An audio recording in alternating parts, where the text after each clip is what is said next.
በኢትዮጵያ አየር መንገድ ተወዳጅ የበረራ አስተናጋጅነት ወይም ሆስተስነት ወደ እንጀራ መሸጥ ከዚያም ሁሉንም ነገር አጥቶ ዜሮ ላይ እስከ መውደቅ።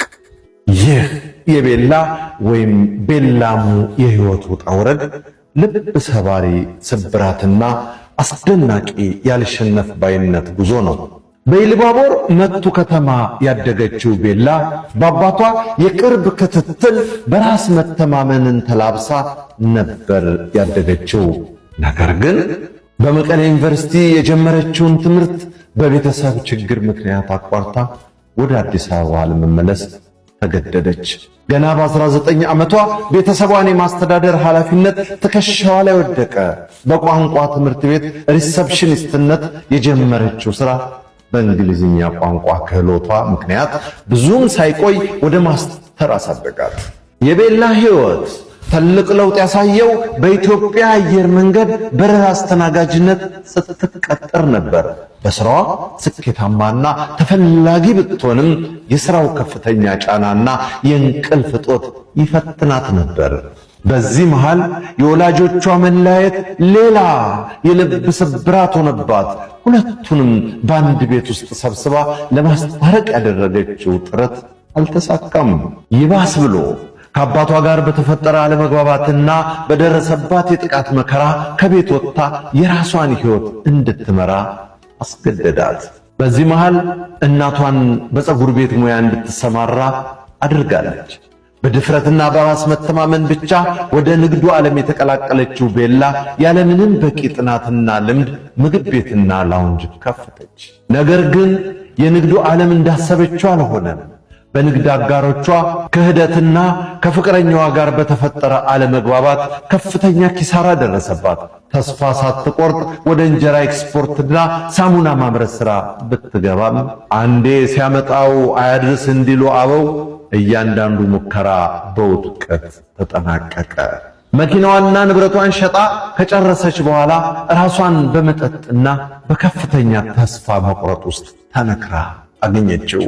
ከኪሳራው በላይ ያደማትና ያቆሰላት የሰዎች የተሳሳተ ግምት እንደነበር በትካዜና በሐዘን ትናገራለች። ማህበረሰቡ አንዴ ስትወድቅ ጊዜ ጠብቆ የክፋት ጅራፉን እየመዘዘ የሚያደርስባትን የምላስ ግርፋትን ለመሸሽ ስትል ጥሩ ሚስትና እናት መሆን እችላለሁ ብላ ለሰዎች ለማረጋገጥ ብቻ ፈጽሞ ከማይገባት ሰው ጋር ትዳር መሰረተች። ይህ ውሳኔዋ ግን የበለጠ ሕይወቷን የባሳ ጨለመው። ክብሯን ከሚነካ በሰው ፊት ከሚያዋርዳትና ስሜቷን ከሚገፋ ሰው ጋር በጭንቀትና በብቸኝነት የተሞሉ ዓመታትን አሳለፈች። ዛሬ ግን ያ ሁሉ መከራና ጭንቀትን አሳልፋ ቤላ ያንን የውድቀት ጉዞ ተሻግራ ከስህተቷ ተምራ አዲስ ምዕራፍ ጀምራለች። መርዛማ ትዳሯን ትታ ከልጇ ጋር እናቷ ቤት መኖር የጀመረችው ቤላ አሁን የገንዘብ ሀብት ባይኖራትም ከምንም በላይ ውድ የሆነውን ውስጣዊ ሰላም አግኝታለች። ሕይወትን በጥንቃቄ መኖርን ተምራበታለች። ወደፊትም ያላትን ከፍተኛ የስፖርት ወይም የፊትነስ ፍላጎት ወደ ሥራ ቀይራ ዳግም ለመነሳት በጠንካራ ተስፋ ላይ ትገኛለች። እናንተስ ከቤላ ታሪክ ምን ተማራችሁ? በሕይወታችሁ ሁሉንም ነገር አጥታችሁ እንደ አዲስ የተማራችሁበት አጋጣሚ አለ?